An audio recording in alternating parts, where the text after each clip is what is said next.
Hi అండి, welcome to Monika vlogs.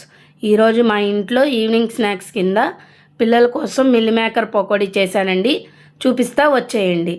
ముందుగా ఒక స్టవ్ ఆన్ చేసుకొని ఒక గిన్నె పెట్టుకొని ఒక 2 గ్లాసులు వాటర్ పోసి పెట్టుకొని బాయిల్ చేసుకున్నానండి. అందులోనే ఇప్పుడు 1 కప్పు మిల్ మేకర్ వేసుకొని బాగా ఉడకనివ్వాలి.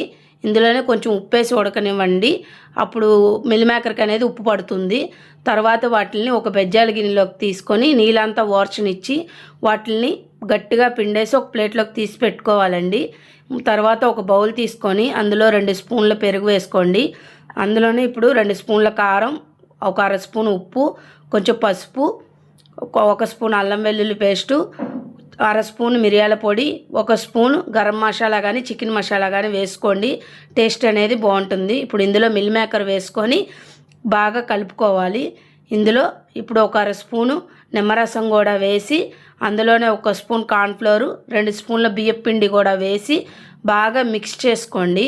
ఇలా మిక్స్ చేసుకున్న తర్వాత బాండీ పెట్టి ఆయిల్ పోసుకోండి. డీప్ ఫ్రైకి సరిపడా పోసుకొని ఆయిల్ బాగా హీట్ అవ్వనివ్వాలి. ఈ పకోడీకి అనేది ఆయిల్ బాగా హీట్గా ఉంటేనే పకోడీ అనేది బాగా ఎర్రగా వేగుతుందండి. చూసారా, నూనె బాగా హీట్ అయింది. ఇప్పుడు మిల్ మేకర్ వేసుకొని బాగా ఒక 5 నిమిషాలు వదిలేయండి. తర్వాత ఇలాగ ఎర్రగా వేగినప్పుడు తీసేసుకొని సర్వ్ చేసుకుంటే ఈవినింగ్ స్నాక్ అయినా మిల్ మేకర్ పకోడీ రెడీ అండి. దీన్ని లెమన్ ఆనియన్స్తో నేను సర్వ్ చేసుకున్నా. చాలా అంటే